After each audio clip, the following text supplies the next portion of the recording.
Kami ada karena Anda begitu berharga. Mas Andro, boleh nggak minta solusi sama Mas Andro? Loh, ya silahkan ngomong. Sak senengnya sampean. Aku kan kerja di Taiwo, di sini jaga orang tua kan. Terus? Di sini aku 10 bulan hampir jalan 11 bulan. Terus aku itu bingung dengan majikanku, nenekku ini kan kayak dia itu kayak pikun begitu, apa gimana, aku juga nggak tahu kan. Terus selama 3 bulan ini aku nggak buka kulkas, juga nggak masak di dapur. Terus dia itu lupa naruh barang terus nuduhnya aku mencuri. Nah takutnya itu, soalnya barang-barangnya itu takutnya pas waktu aku libur di kamar kan, aku kan nggak mungkin masuk di kamarnya dia kan. Begitu. Terus sebenarnya itu aku mau minta solusi, mau notice begitu. Terus? Terus ini tadi aja marah-marah, Faitilet Jawa ngom yukin tolea cuma foto cikong tu caole mencao cek. Dianya bilang begitu sama aku. Terus aku ya bilang begini, lah kalau kamu nggak seneng sama aku, nggak suka sama aku, kamu ngomong sama anaknya, anakmu tak tunggu sekarang. Aku ngomong sama anakmu, suruh pulangin aku ke kantor, aku bilang begitu. Pokoknya tiap hari itu dia itu nuduh aku mencuri sabun lah, mencuri inilah, mencuri itu lah, sampai aku bosan dengannya 10 bulan ini. Halo? Wis. Iya. Sampean ceritane wis. Giliran aku ngomong. Boleh. Jadi sekarang sampean tahu dia tua, ya. Tahu dia sudah mulai pikun. Ini kan otaknya miring toh, Mbak? Iya, tahu. Ya, makanya. Sebentar. Sampean kan tadi sudah ngomong. Iya. Ganti aku yang ngomong. Kalau semuanya ngomong, siapa yang denger? Netizennya nanti pusing. Jadi aku bilang sama sampean, kalau orang yang otaknya soak, terus sampean mengikuti soak juga, atau sampean terpancing, kira-kira yang terjadi apa? Bubrah kan? Tapi hatiku terlalu sakit. Oke, I know. Sebenarnya gini kan, makanya sekarang kita ngomong, ya. Kalau sampean memang memutuskan untuk cabut, sampean harus terima konsekuensinya. Misalnya pulang ke Indonesia misalnya. Terus, ya kan? Enggak, gini Mas Andro. Terus aku kan bilang sama anaknya, terus anaknya dua-duanya aku telepon kan. Aku bilang begini, Pak, gimana aku harus kerja, gimana aku harus bilang sama nenek kalau tiap hari nenek begitu sama aku. Boleh nggak aku cari majikan di luar, terus kamu kasih surat aku bagus biar aku bisa tunggu visa di Hong Kong. Terus bapakku bilang begini, anaknya yang lagi, Cece maaf, soalnya bukan aku yang tanda tangan di kontrak kerjamu, adikku. Terus aku kan SMS adiknya, terus dia telepon aku, Wati ada apa, bilang begitu sama aku kan. Terus aku ya nyeritain nenek, terus bentar aku pikir-pikir dulu, aku juga bingung mau bilang apa sama ibuku, aku sendiri juga bingung harus bagaimana. Anaknya bilang begitu sama aku. Terus aku pikir-pikir dulu. Aku ngomongnya kapan, Mbak? Sampean terus ngomong. Sampean nanti gak nemu solusi. Aku hanya cuma dengerin sampean tok. Bener nggak? Enggak. Aku ngerti kondisi sampean, walaupun gak ngomong aku ngerti. Sekarang yang ingin saya sampaikan adalah kita berbicara secara psikologi ya. Kita berbicara secara logika ya kan. Jadi kenapa anak-anaknya itu ngejen sampean? Itu karena mereka juga sudah nggak bisa ngatasi orang tuanya. Terus sekarang sampean mau balikin ke dia lagi, ya jelas dia bingung. Solusinya dia gampang, cari Cece lagi. Ibaratnya sampean keluar, mereka akan hanya seperti itu. Solusi itu tidak ada lagi buat mereka.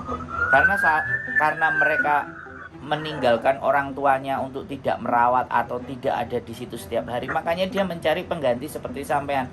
Makanya ada beberapa teman-teman yang jaga neneknya dan ternyata bisa meluluhkan hati neneknya.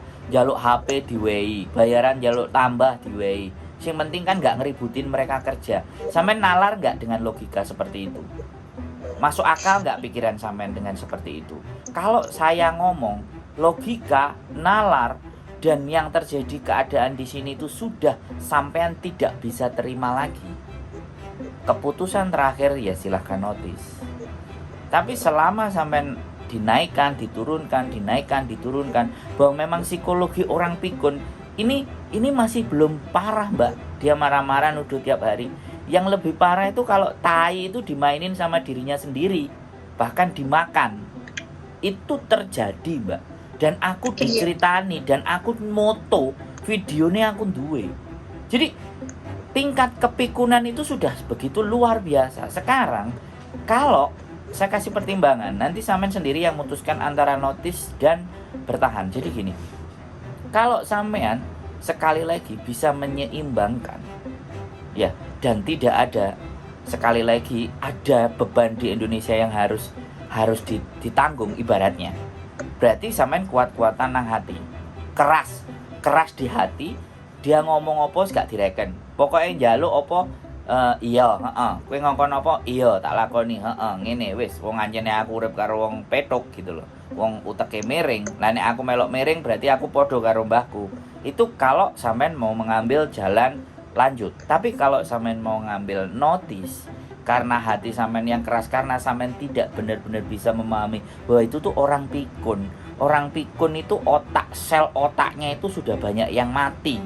Sehingga nalar dan logikanya dia itu sudah tidak bekerja dengan baik dan benar.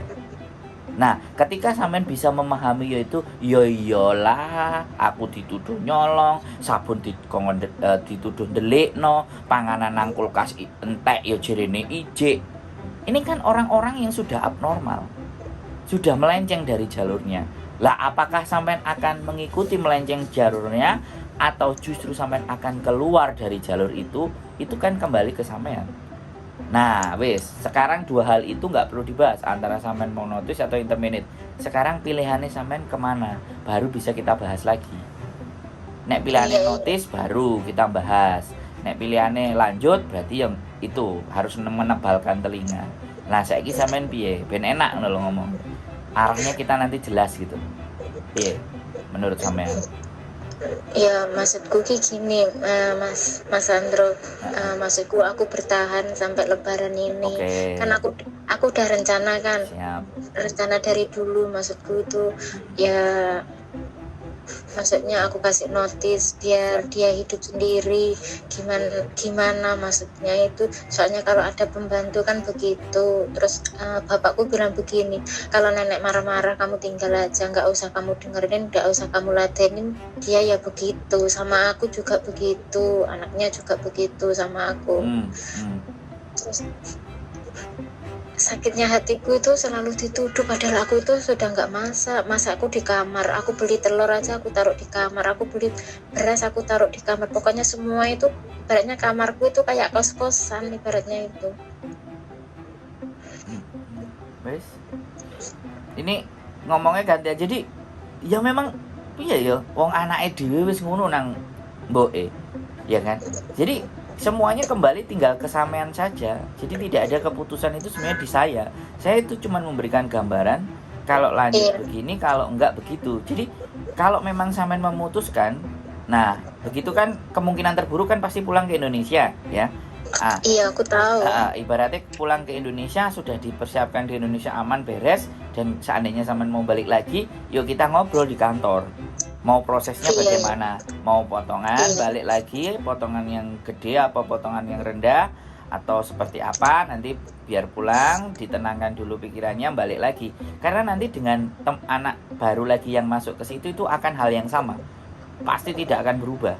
Tetapi yang menjadi perubahan adalah, makanya kenapa sih kadang-kadang ada anak yang, mohon maaf sekali lagi saya tidak mendiskreditkan, sehingga nggak perasaan anak-anak TB. Makanya nek ngopeni ambek mbae wis berasa seolah kayak dia laki-laki, wis gak masalah, wis gak ngurus, lambemu muni sak karepmu, penting aku dibayari anakmu, kau tim selesai. Bayar prei aku metu, omong-omongan ambek anaknya. Jadi kehidupan itu memang dibikin enjoy karena sekali lagi kita gak bisa merubah karakter nenek. Tapi anak sing keren maneh, Mbak. di istighfari, disembayangi, ditahajudi. Enek sing cara kayak gitu.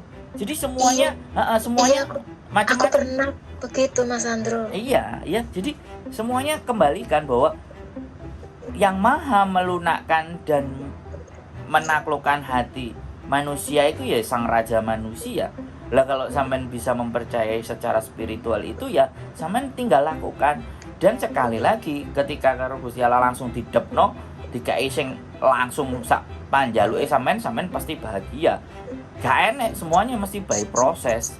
Nah, untuk meluluskan permintaan kita, Gusti Allah meluluskan itu, apakah kita berbuat baik, apakah kita sama kiri kanan juga baik, sama orang tua juga baik. Kalau semuanya sudah baik, maka cepat dikasihkan. Nah, runutan garis dan alurnya itu di situ. Tapi sekali lagi, sampean ini orang-orang yang luar biasa. Makanya butuh cerita, butuh diskusi. Sebenarnya bukan sebenarnya cuma ingin dikuatkan. Teman-teman itu cuma ingin itu gitu loh, bahwa aku iki koyo ngene, aku iki kudu piye carane, kan kayak gitu tuh. Jadi sebenarnya ya wes, kita dari orang yang dari sisi luar harus mampu melihat persoalan dan permasalahan. Dituduh sama nenek, aku mau bikin videonya, aku mau bikin sekali lagi secara logika, secara ilmu pengetahuan dan karakter orang-orang pikun mau tak bahas, karena itu yang banyak sekali dialami sama teman-teman. Pasti itu salah satu kasus yang familiar, jadi wis umum gitu. Jadi ada orang yang bisa menanggapi, ada yang kebawa hati sama perasaan. Lah sampean termasuk golongan yang kebawa hati, jadi tidak melakukan sesuatu terus dituduh. Rasanya gak karu-karuan. Ya itu sama, setiap manusia juga sama. Gak ada yang mau dituduh sesuatu yang tidak dia lakukan, itu semua sama. Tapi kan kita pahami keadaan dan kondisinya. Nih wong pikun, wong Alzheimer kita bisa bicara. Jadi sudah tingkat apa ya, kepikunannya itu sudah mencapai arah yang sudah abnormal. Makanya anak-anaknya Hongkong so simple, umurnya panjang-panjang, dia jaga makanan, dia jaga sehat, umurnya panjang, faktor berikutnya adalah pikun. Lah sing urip karo wong pikun iki sing ngelundasi. Lah iya itu. ya gak apa-apa. Jadi fine, gak ada masalah. Kalau memang keputusannya nanti one man notice, ya intinya bicara baik-baik, ya kan, ngomong yang baik-baik. Segala sesuatu sampean ini udah bagus, anaknya juga udah bagus, semuanya bagus. Sampean bagus, anaknya bagus, ya. Cuman memang kembali lagi tujuan dan alasan ngejeng sampean ya karena mereka nggak bisa lagi merawat nenek orang tuanya. Makanya sampean dijadikan gantinya.